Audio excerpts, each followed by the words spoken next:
When Keanu Reeves appeared on a late-night show just days after the death of Pope Francis, the world expected a simple tribute or gentle memories.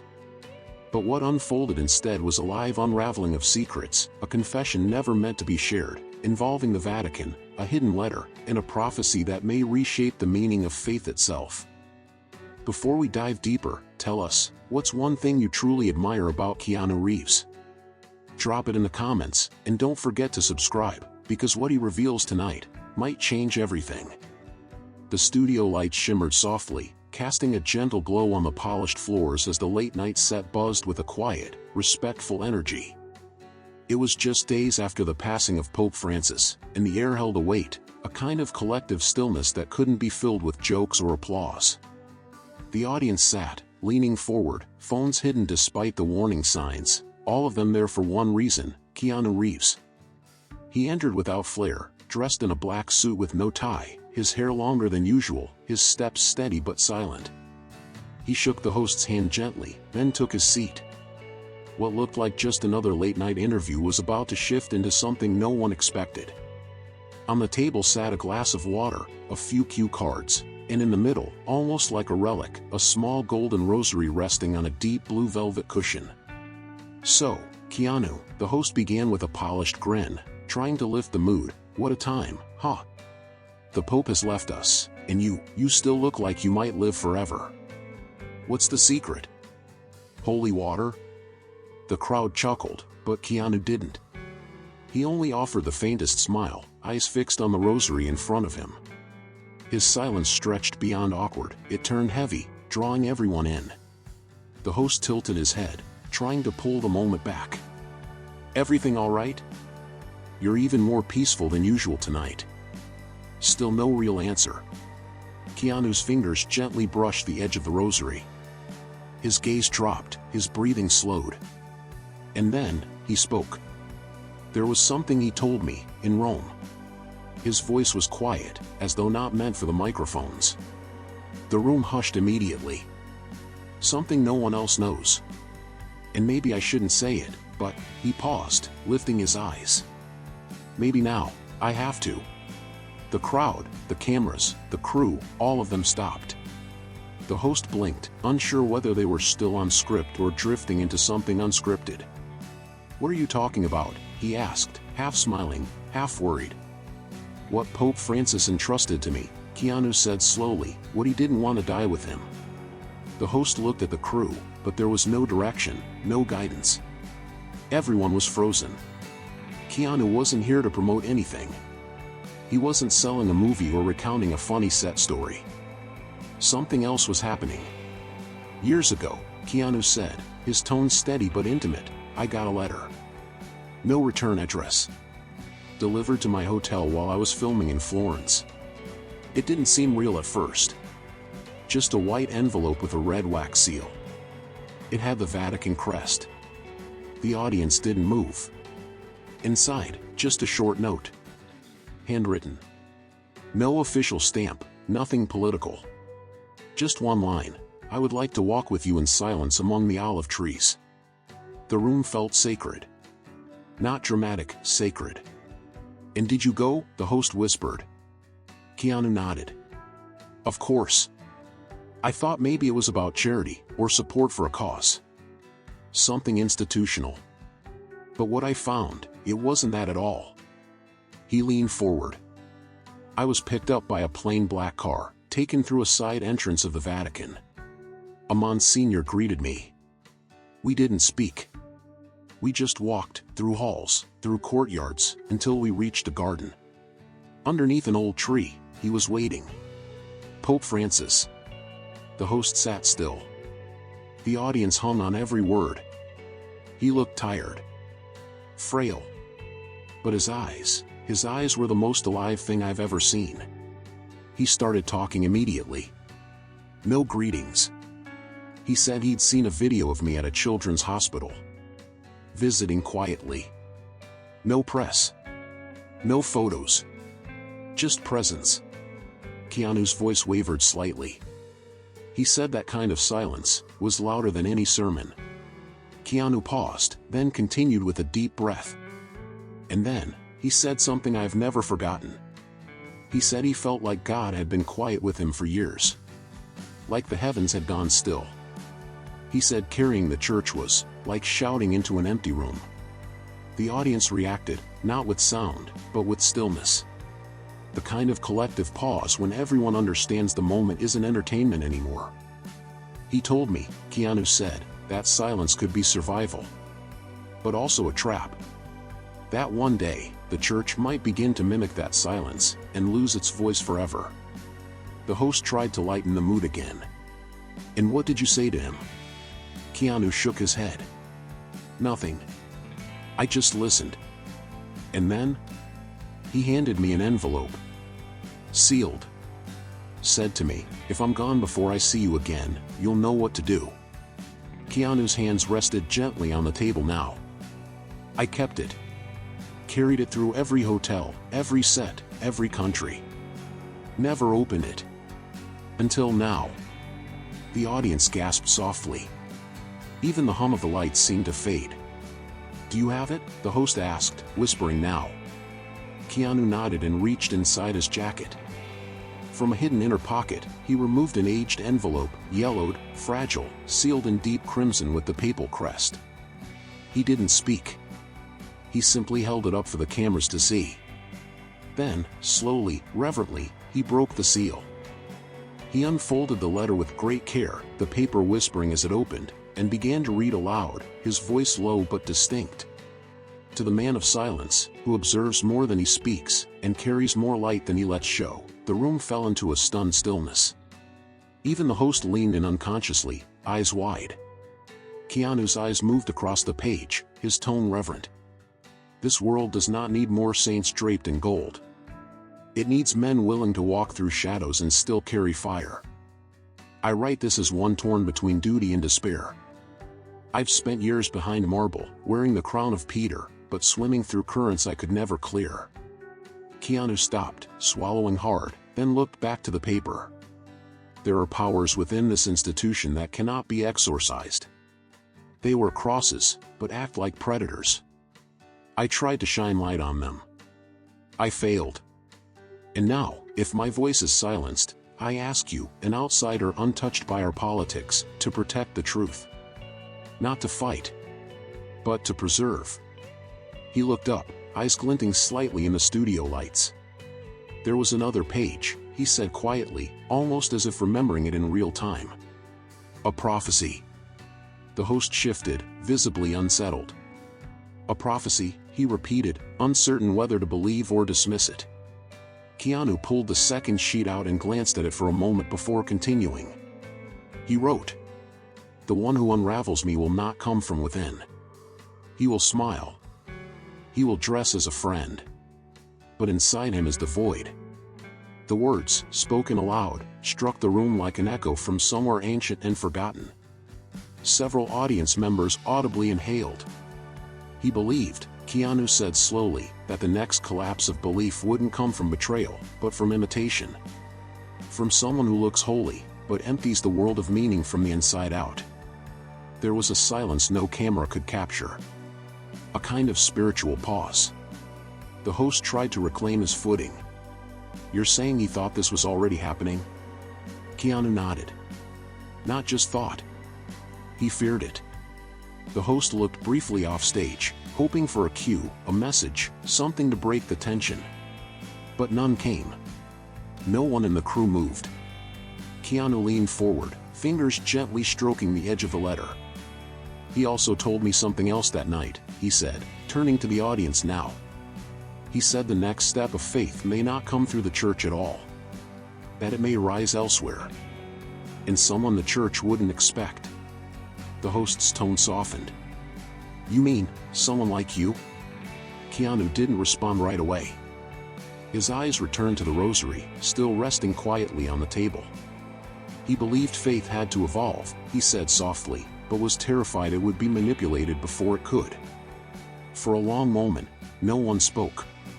Not the host, not the crew, not a single person in the audience. The weight of what had just been spoken settled in like fog, thick and undeniable. The host made another attempt to return to lighter ground. You're talking about theology, prophecy, institutional power. Maybe we should take a moment. Keanu's voice cut through the suggestion, not loud, but calm and firm. No. This isn't just a story. It's a warning. And it isn't over. The host's face betrayed his uncertainty. But he didn't stop him. Keanu went on. After that meeting in the Vatican, I didn't speak about it. Not to anyone. Not even my closest friends. But a year later, something strange happened. A note was slid under my hotel room door. No name, no return address. Just a piece of paper with one line: do not open the envelope. There are forces watching. You are not him. The host sat up. That sounds like a threat. It felt like one, Keanu admitted. And that was just the first. I got 6 more over the next 4 years. Different cities. Different handwriting. But every one of them said the same thing: keep the envelope closed. Stay silent. The audience was completely still. Even the crew in the back of the studio stood motionless. At first, Keanu continued, I thought it was someone inside the Vatican. But the deeper I looked, the more I found. Priests who spoke out and disappeared. Journalists who died in strange accidents. Marginal notes buried in old Bibles, in Latin, in symbols, always warning of the same thing. He reached into a folder beside him and laid a few things on the table: newspaper clippings, faded photos, handwritten notes. This man, he said, pointing to a smiling priest in a photograph, was Father Matteo. He ran youth programs in Palermo. Spoke openly about Vatican finances. Vanished on the way to Rome. Another clipping. This woman was a journalist. Found dead in the Tiber. She'd just published a story about the church's property deals in South America. They called it a suicide. But she'd just broken the story. The host was visibly disturbed now. Keanu, this is... I know, he said, interrupting gently. I didn't want to believe it either. But then I found something that changed everything. A phrase. Repeated in several ancient texts. Written in the margins, always tucked away in forgotten scripture. He lifted one of the papers. At the top, 3 words in Latin, Sine nomine vivit. It means, the one without a name lives. Keanu looked into the camera now. Not a group. Not a secret society. Just a belief, shared by people who no longer trust the church but still cling to God. The host leaned in, voice lowered. And you think the Pope feared them? No, Keanu said. He believed they might be necessary. There was a long pause. Then Keanu added something that made the room collectively hold its breath. He didn't choose me by accident. The host tilted his head, unsure. What do you mean? Keanu's expression grew darker, not angry, reflective. He saw something in me. Something I didn't even recognize. Not until the dream. Keanu's eyes stayed fixed on the middle distance as he spoke, the words coming slowly, as if pulled from a place deep within. The night I finally opened the envelope, he said, I had a dream. Or, maybe something more than a dream. The host didn't speak. He didn't move. No one in the audience did. It was as if the entire room had surrendered to the pull of the moment. I was inside a vast, decaying basilica, Keanu continued. The kind you'd see in Rome or Istanbul. Except this one felt forgotten. There were no candles. No prayers. No sound. Only dust and silence. He paused. And at the altar, he stood. Pope Francis. Not frail like before, calm. Peaceful. But not distant. As if, waiting. A chill passed over the audience.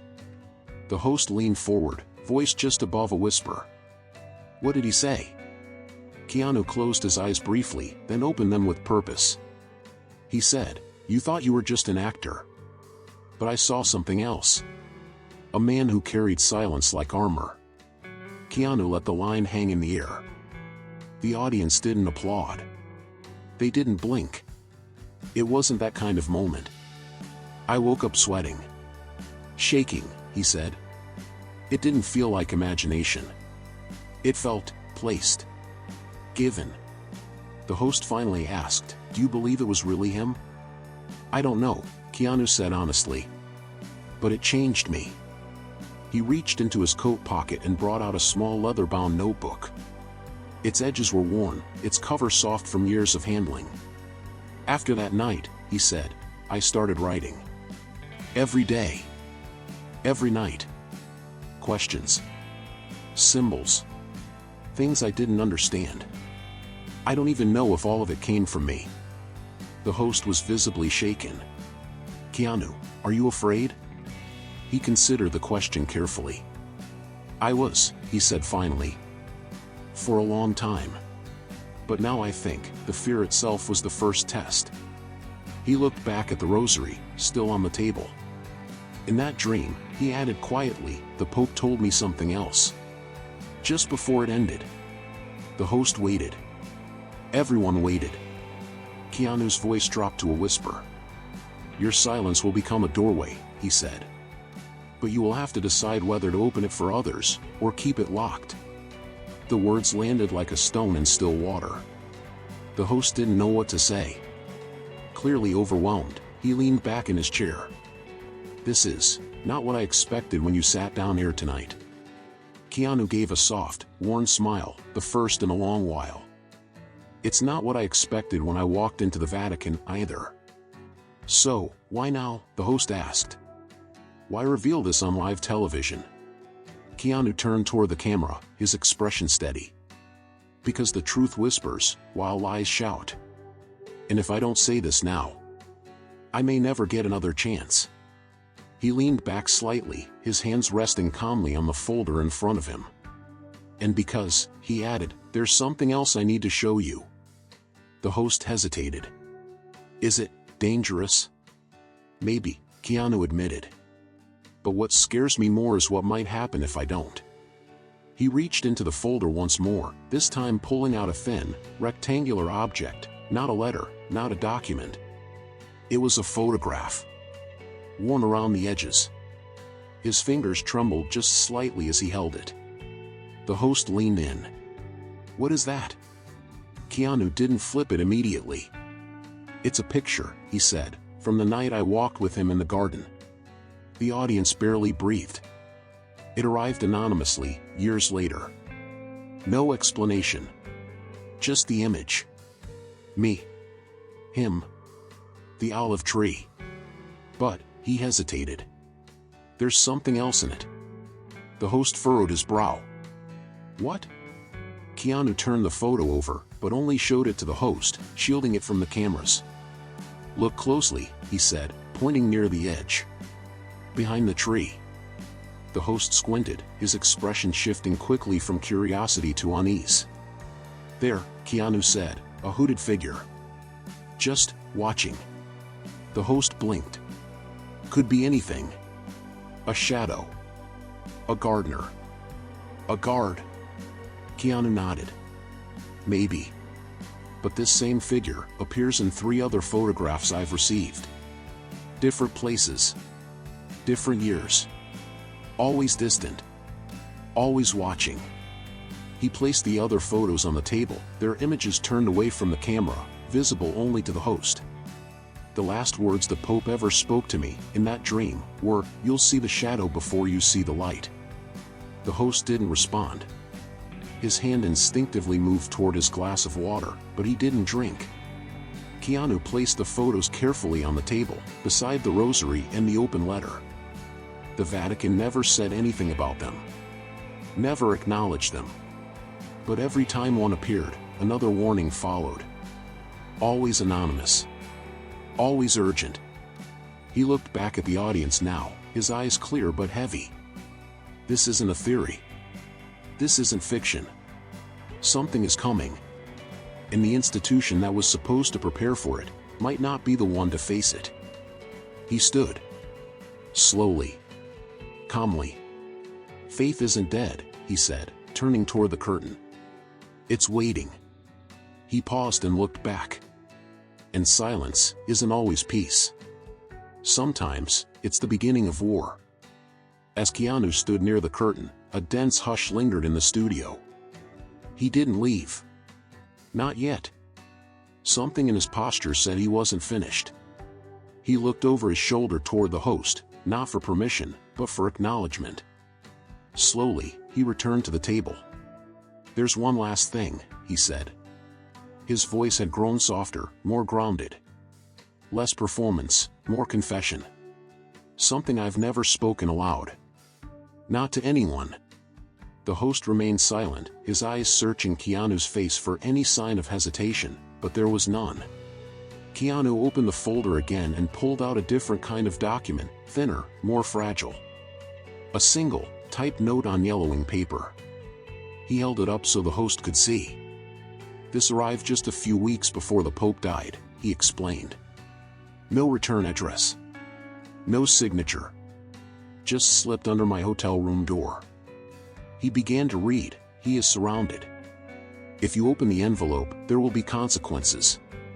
Silence protects more than you understand." The audience stirred, murmurs echoing faintly, but no one moved in their seats. The host blinked several times, visibly unsettled. Keanu folded the note gently and continued. "At first, I thought it was a prank. A hoax. But then the letters kept coming. All different. All from different countries. Different styles. But each one carried the same message: stay quiet.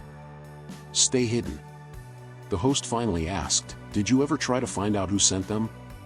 "I did," Keanu replied. "I hired private investigators. Called in favors. Searched digital records. Nothing. No fingerprints. No footage. Whoever sent these, they knew how to disappear." He opened another folder and spread out several items: newspaper clippings, notes with cryptic markings, photographs circled in red ink. "At first, I thought I was chasing phantoms," he admitted. "That it was just fear making patterns out of chaos. But then..." He picked up a black and white photo. This man was Father Matteo. He led youth outreach in Sicily. Spoke out against financial secrecy in the church. He was last seen boarding a train to Rome. He never arrived. Another article: this journalist was investigating foreign real estate holdings tied to the Vatican. 2 days after her expose went live, she was found in the river. They called it suicide. The host swallowed hard. "This is a lot to take in." Keanu nodded. "I thought so too. Until I found something buried in the margins of ancient Bibles.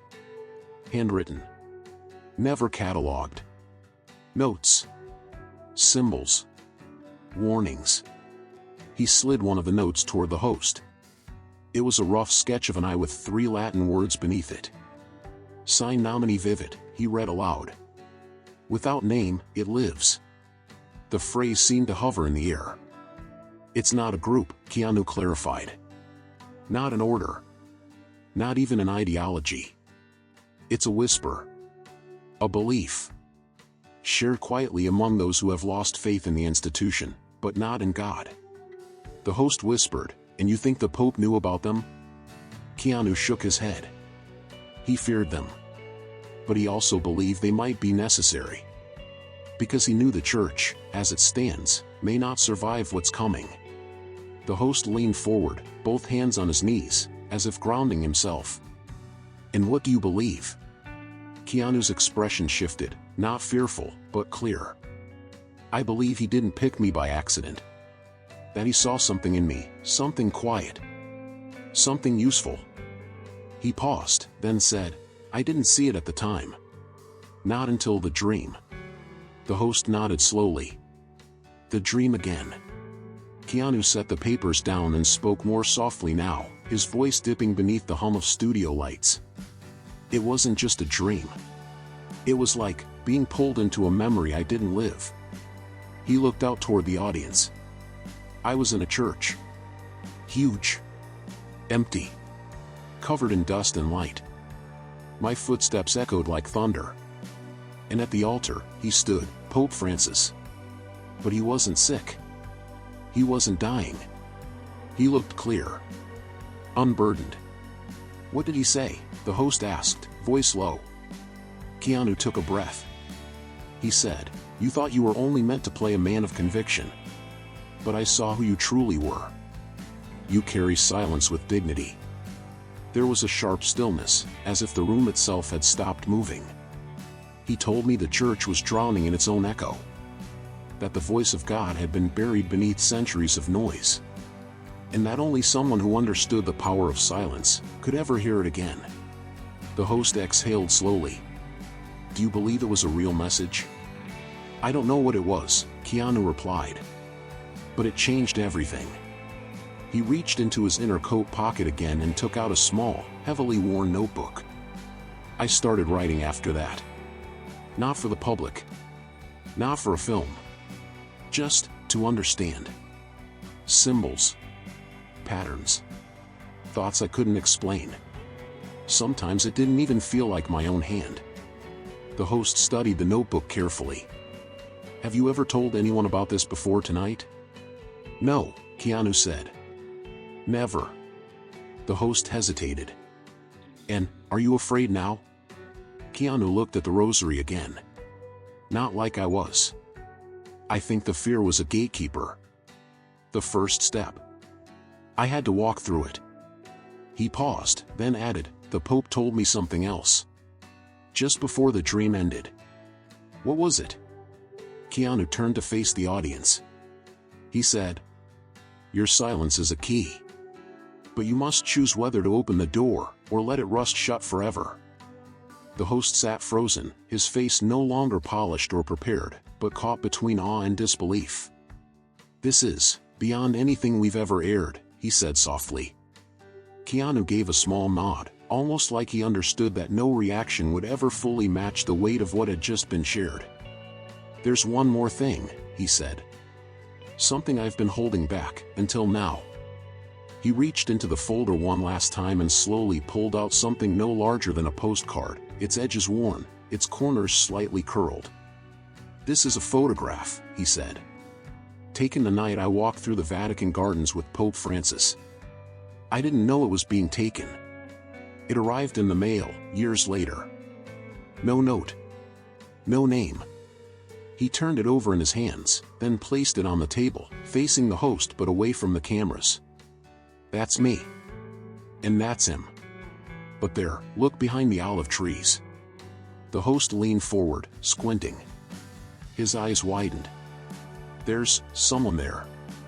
Keanu nodded. "A hooded figure. Just standing. Watching. You can barely see them, but they're there." The host's voice faltered. "Could be security. A passerby. A trick of the light." Keanu didn't argue. He just placed 3 more photos on the table, all turned downward, their contents hidden from the audience. "This figure appears in 3 more photos sent to me over the years. Different countries. Different events. Always in the background. Always watching." He tapped one of the photos. Same cloak. Same posture. Same silhouette. The host exhaled slowly. "Did the Pope ever mention this figure?" Keanu looked up, eyes meeting his. "Not directly. But in the dream, he warned me. He said, 'You will see the shadow before you see the light.'" The host sat still, overwhelmed. "Do you think it's a threat?" Keanu looked toward the floor for a long moment before answering. "No. Not a threat. A sign. Of something approaching." The host turned to the crew, but no one moved. The control room didn't cut to commercial. The cameras didn't pan away. It was as if time had stopped and the studio existed only to absorb this moment. Keanu gathered the letters, the photos, and the notebook. He looked out at the audience, not as an actor, but as someone carrying something ancient, fragile, and heavy. "The Pope's last words to me were not about salvation," he said. "They were about preparation." A single breath echoed across the studio as Keanu slowly stood. "He told me, the next great test of faith wouldn't be about belief. It would be about imitation. That what comes next will look holy, sound holy, but inside, be empty. The host whispered, like a shell. Keanu nodded. And that it would spread. Quietly. Through charm. Through performance. Until the voice of truth sounds like noise, and the voice of deception feels like home. He looked down at the rosary one last time. The church may not be the one to face it. Maybe it was never supposed to. The host opened his mouth, as if to say something, then thought better of it. Keanu walked to the edge of the stage. The lights didn't follow. The cameras didn't cut. But the moment stayed. He turned back just once, and with the kind of finality that felt prophetic, said, "Faith isn't gone. It's waiting." But silence doesn't always mean peace. Sometimes, it's the beginning of a war. And then he stepped beyond the curtain, out of the spotlight, into the shadows, leaving behind not applause, but a room full of people forever changed.